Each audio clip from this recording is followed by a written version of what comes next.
আরে মুমিন জান্নাতি মহিলাদের সর্দারিনী হযরতে ফাতেমা না না না, সাধারণ কোনো মহিলা না, যিনি দুনিয়াতে জান্নাতের সার্টিফিকেট পেয়েছে গো। তারপরেও কিন্তু তার পরিবারে মাঝে মধ্যে এমন হইতো গো, 3 দিন যাইতো চুলার ভিতরে আগুন ধরতো না। আরে ওই যদিও 3 দিন পর্যন্ত চুলায় আগুন ধরতো না, তারপরেও পরিবারের মধ্যে শান্তি ছিল। এত শান্তি, স্বামী আর স্ত্রীর মধ্যে মারাত্মক ধরনের ভালোবাসা ছিল। কিন্তু লক্ষ্য করে দেখুন, আজকের এই সমাজে নারীদেরকে টাকা পয়সা স্বর্ণ অলংকার দিয়েই তো নারীদেরকে রাখা যায় না। আর যদি 2-1 দিন করে খাবার না তাকে গো, এই স্বামীকে তো ফেক দিয়ে বানায় লাইব।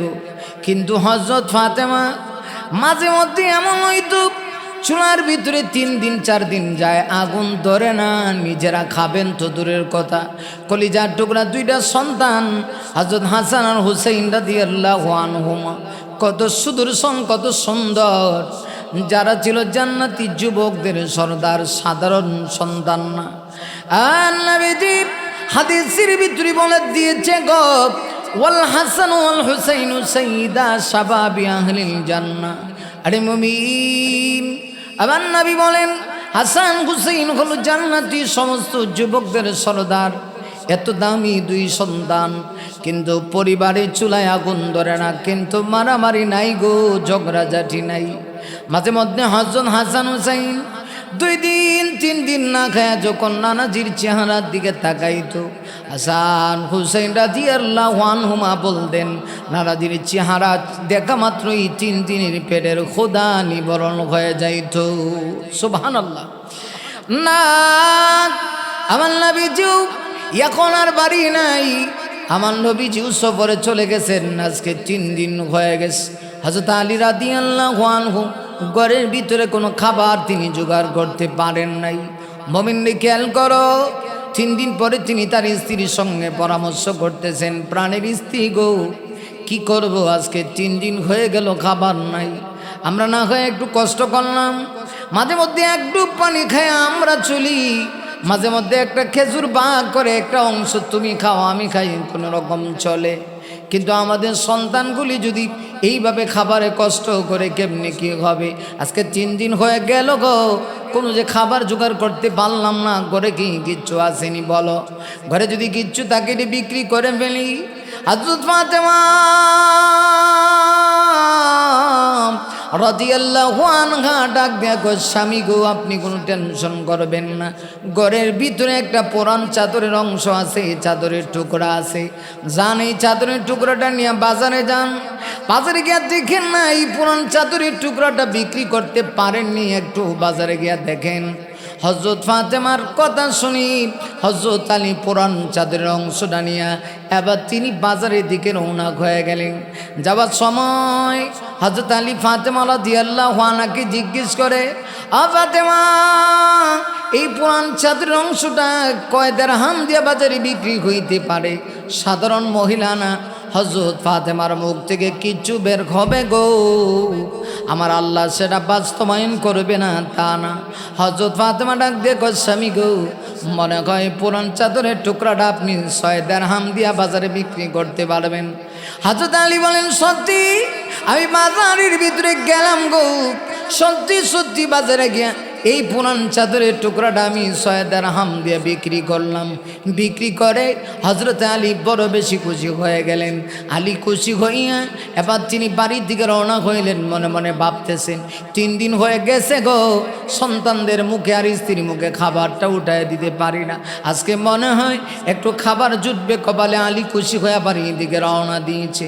আরে ওই দিক দিয়ে আমার আল্লাহ পরীক্ষা করতে চায়, আলীকে স্ত্রী সন্তান পাইয়া একটু বিপদে পড়ে আমার আল্লাহকে ভুলে গিয়েছে কিনা। কারণ মুমিন আল্লাহকে ভুলতে পারে না গো, মুমিনকে আল্লাহ পরীক্ষা করে। অবশ্যই আল্লাহ পরীক্ষা করবে না, আমার আল্লাহ পরীক্ষা ছাড়া কাউকে জান্নাতে দিবে না গো। আমার আল্লাহ সূরা বাকারার ভিতরে জন্য বলেছেন অবশ্যই আমি মুমিনদেরকে 5টা বিষয়ের পরীক্ষা করব। আরে মুমিন, আমার আল্লাহ বলেন ওয়ালানাবলুওয়ান্নাকুম বিশাইইন মিনাল খাউফি ওয়াল জু'i ওয়া নাকসিম মিনাল আমওয়ালি ওয়াল আনফুসি ওয়াত থামারাত ওয়া বাশশিরিস সাবিরিন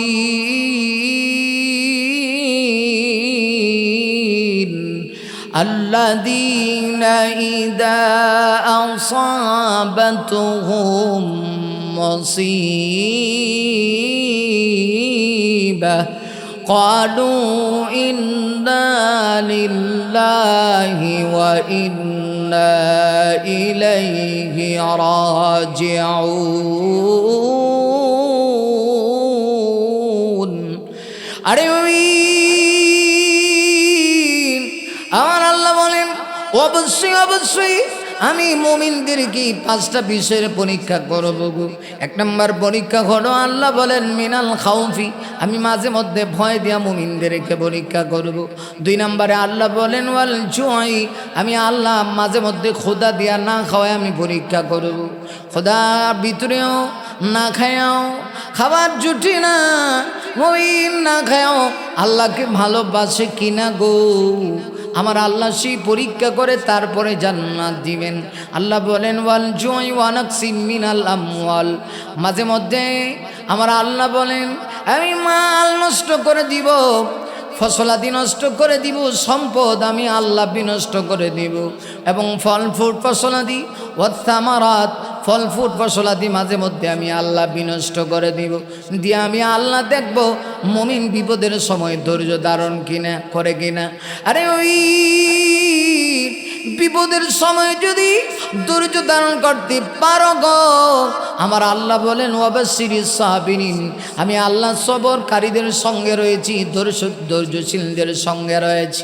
এমনকি আল্লাহ নিজে বলেন যারা সবরকারী তাদের কাছে যখন মুসিবত আসে তারা ভীত সন্ত্রস্ত হয় না, ঘাবড়ায় যায় না। তারা কি বলে? আমার আল্লাহ পরের আয়াতের ভিতরে বলেন আল্লাযীনা ইযা আসাবাতুহুম মুসিবা ক্বালু ইন্না লিল্লাহি ওয়া ইন্না ইলাইহি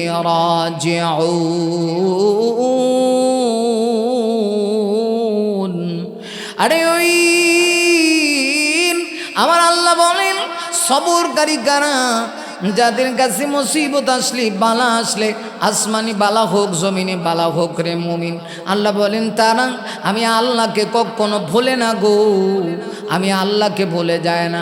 তারা বিপদে পড়ে বলে ইন্না লিল্লাহ, নিশ্চয়ই আমি আল্লাহর জন্যে।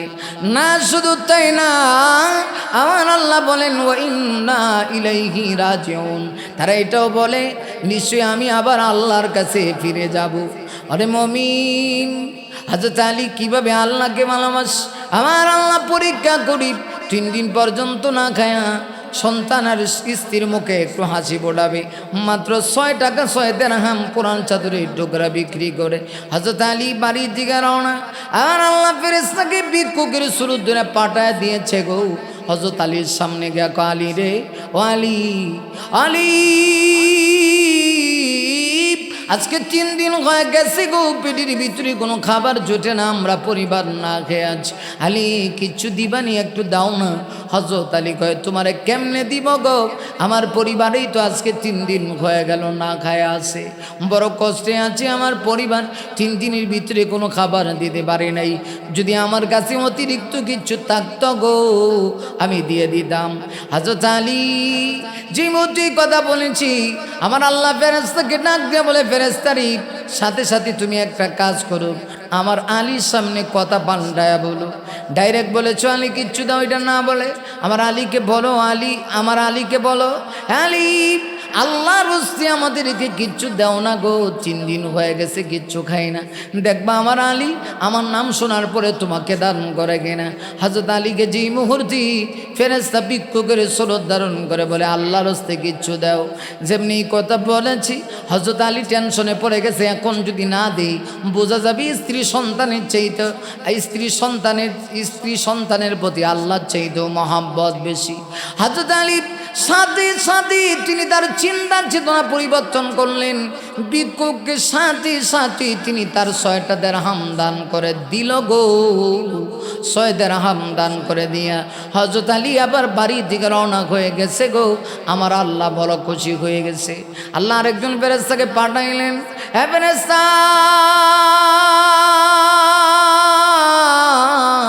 যাও না আমার আলীর সামনে যাও, একটা জান্নাত থেকে একটা উট নিয়ে যাও, সাদা দবদবে সুন্দর একটা উট নিয়ে জান্নাত থেকে আমার আলীর সামনে যাও, আলীর কাছে উটটা নিয়ে বিক্রি করবা।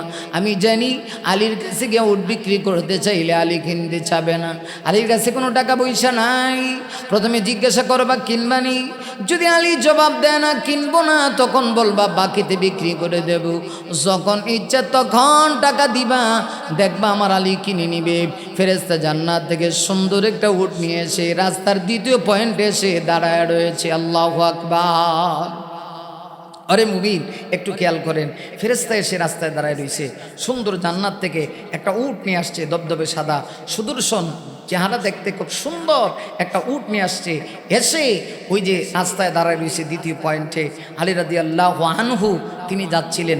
সম্মানিত সুদী, হযরত আলী যখন সামনের মোড়ে গেলেন, গিয়া দেখেন একটা লোক একটা উট নিয়ে দাঁড়ায় আছে। হযরত আলী তার দিকে একটু তাকাইছে, তাকায় চেহারাটা ফিরাই দিছে, কারণ আলীর অন্তরে ছিল তাকওয়া পরহেজগারি। আলী চিন্তা করে দরকার নাই ওই দিকে তাকায়া, আমার তো আর সেই ক্ষমতা নাই। আরে মুমিন এবার লক্ষ্য করে দেখো না, সাথে সাথে ফেরেশতা এবার হযরত আলীকে ডাক দেয়া, আলী গো, ও আলী আমার উটটা বিক্রি করবো, তুমি কি উটটা কিনবানি? হযরত আলী ডাক দেয়া কয়, কাটা গায়ে লবণের সিডা দিও না, যার ঘরে খাবার নাই সেই লোকটা কেমনে তোমার উট কিনবো? আরে মুমিন হযরত আলী ডাক দিয়ে বলে, আমার দ্বারা কিনা সম্ভব না, অন্য কাহারও কাছে বিক্রি করে দাও। লোকটা ডাক দেয়া কয়, আমি তোমার কাছেই বিক্রি করব, তবে শুনে নাও গো, আমি তোমার কাছে বাকিতে বিক্রি করে চলে যাব, যখন ইচ্ছা তখন তুমি টাকাটা দিয়ে দিবা। হযরত আলী রাজি হয়ে গেলেন। হযরত আলী রাজি হইয়া তার কাছ থেকে উটটা কিনলেন। কত টাকা দিয়ে বিক্রি করবা? ফেরেশতা মানবের স্বরূপ ধারণ করে বলে 100 দিরহাম। ঠিক আছে, 100 দিরহাম দিয়ে কিনে নিয়ে গেলেন। এবার আলী চিন্তা করে উটটা বিক্রি করে দিব লাভে। হযরত আলী চিন্তা করে আমি কয় টাকাতে বিক্রি করব? 100 টাকা দিয়ে কিনেছি, 6 টাকা আল্লাহ রাস্তায় দিয়েছি। হযরত আলী হিসাব মিলায়। হযরত আলী চিন্তা করে গো, আমার আল্লাহ না বলেছে 1 টাকা আল্লাহ রাস্তায় দিলে আল্লাহ 10 টাকা দিবে, তাইলে যেহেতু আমি সুযোগ পেয়েছি 6 এর বদলা 60 আর 100 টাকা মূল পুঁজি, 100 টাকা আমি বিক্রি করব, 100 টাকা বিক্রি করে তাকে দিব, আর 60 টাকা 160 টাকা বিক্রি করে 60 টাকা নিয়ে আমি বাড়িতে চলে যাব। হযরত আলী আবার রওনা হয়েছে। আরে ওই হযরত আলী যাইতে যাইতে রাস্তার 3য় পয়েন্টের ভিতরে যখন চলে গেলেন, চলে যাওয়ার পরে গো হযরত আলী রাদিয়াল্লাহু আনহু তাকায় দেখি একজন লোক বলতেছে, আলী তোমার উটটাকে বিক্রি করবা? হযরত আলী বলেন, অবশ্যই। কত টাকা দিয়া? কয় 160 দিরহাম দিয়া। 160 দিরহাম দিয়া তার কাছে বিক্রি করলেন। আসলে তিনিও কোনো ভিক্ষুক না, তিনিও কোনো সাধারণ ব্যক্তি না, তিনিও ছিলেন আল্লাহর রহমতের ফেরেশতা। হযরত আলী পুনরায় 160 দিরহাম দিয়ে বিক্রি করে 160 দিরহাম নিয়ে যায়। সামনে গিয়া দেখে যার কাছ থেকে উট কিনেছিল সে দাঁড়ায় আছে। ডেকে ডেকে বলে, আলী রে, উটটা কি বিক্রি করবানি? হযরত উটটা কি বিক্রি করে দিয়েছ? আমরা হইলে কইতাম না বিক্রি করি নাই। হযরত আলী বলেন, হ্যাঁ বিক্রি করেছি। আর পাওনা দিয়ে দাও গো, যেহেতু বিক্রি করে ফেলেছ। হযরত আলী তাকে 100 দিরহাম দিয়া 60 দিরহাম নিয়ে আল্লাহর নবীর সাহাবী হযরতে আলী তিনি বাড়িতে চলে গেলেন। বাড়িতে গিয়ে ফাতেমার হাতে 60 দিরহাম উঠাইয়া দিলেন। আরে ওই আমাদের সমাজের মহিলারা হইলে পরে খুশি হইতো 6 টাকার জায়গায় 60 টাকা, কিন্তু হযরত ফাতেমা ডাক দিয়া কয় না রে না, আলী রে তোমার পুরান চাদরের টুকরা 6 দিরহাম দিয়ে বিক্রি হওয়ার কথা, 60 দিরহাম কই থেকে আনলা? হযরত আলী ঘটনা খুলে বলছে, আল্লাহ রাস্তায় দান করে দিয়েছিলাম, এরপরেই ভাবি উট কিনলাম, বাকিতে কিনে বিক্রি করলাম, 100 টাকা পাওনাটা রেখে দিলাম, আর চিন্তা করলাম 6 টাকা যেহেতু আল্লাহ রাস্তায় দিয়েছি, আমি 6 টাকার বদলা 60 টাকা আমি লাভ করব, এজন্যই তো 60 দিরহাম নিয়ে আমি বাড়িতে ফিরে আসি। হযরত ফাতেমা রাদিয়াল্লাহু আনহা ডাক দেয়া কয়, আরে আলী, তোমার পুত্রের উপরে আমার আস্থা আছে, বিশ্বাস আছে রে আলী, অবিশ্বাস আমি করি নাই, কিন্তু আমার মনে হয় এখানে কোনো ঘটনা আছে। কার কাছ থেকে কিনেছো, কার কাছে বিক্রি করেছ, হয়তো বা তুমি জানো না। হযরত আলীকে তিনি ডাক দিয়ে বলেন, স্বামী গো, চলো না আমাদের আব্বাজান রাহমাতুল্লিল আলামিনের দরবারে চলে যাই। এবার বিশ্বনবীর দরবারে যাবেন, স্বামী আর স্ত্রী দুইজন রওনা দিয়েছি, গিয়া হাজির হওয়ার আগেই আবার আল্লাহ ফেরেশতা জিবরিলকে পাঠায়া সম্পূর্ণ ঘটনা খুলে বললেন। হযরত আলী আর ফাতেমা যখন গেলেন, নবীজি আলীর দিকে তাকায় মুস্কি মুস্কি হাসে আর ডাক দেয়া কয়, আলী রে, আল্লাহ তোমাকে কত সম্মান দিয়েছি, কত ভালোবাসা আল্লাহ দিয়েছে। আলী রে, তোমরা আসার আগেই সম্পূর্ণ ঘটনা ফেরেশতা জিবরিল আমার কাছে বর্ণনা করে গিয়েছে। তুমি ভাবছিলে সাধারণ মানুষের কাছে মনে হয় বিক্রি করছ, না, যার কাছে বিক্রি করেছো তিনিও আল্লাহর ফেরেশতা, যার কাছ থেকে কিনেছো তিনিও আল্লাহর ফেরেশতা। 6 দিরহাম দিয়া দুনিয়ার এই কঠিন পরিস্থিতিতে দুনিয়ার স্ত্রী সন্তানকে খুশি না করে আল্লাহকে যখন খুশি করেছ, আল্লাহ খুশি হয়ে জান্নাত থেকে তোমার জন্য উট পাঠায় দিয়েছে। হযরত ফাতেমা বড় বেশি খুশি হয়ে গেলেন, আর নবী ডাক দিয়ে কয়, ফাতেমা রে, তোমার স্বামী কত পরহেজগার, এবার তুমি চিন্তা করো। এই কারণেই তো মদিনার কত সাহাবীরা তোমার বিবাহের প্রস্তাব দিয়েছে। নবীজি বলেন, ফাতেমা রে, আমি কাহারও কাছে বিবাহের প্রস্তাব আমি গ্রহণ করি নাই। অনেকে বিবাহের প্রস্তাব দিয়েছে, না, আমি কারো বিবাহের প্রস্তাবে রাজি হই নাই গো, শুধুমাত্র তোমার স্বামী আলীর বিবাহের প্রস্তাবে রাজি হয়েছি গো। এর কারণ কি জানোনি? আলী যদিও টাকাওয়ালা না, আলী পয়সাওয়ালা না, পয়সাওয়ালা না হতে পারে গো, কিন্তু আলীর অন্তরের ভিতরে রয়েছে তাকওয়া।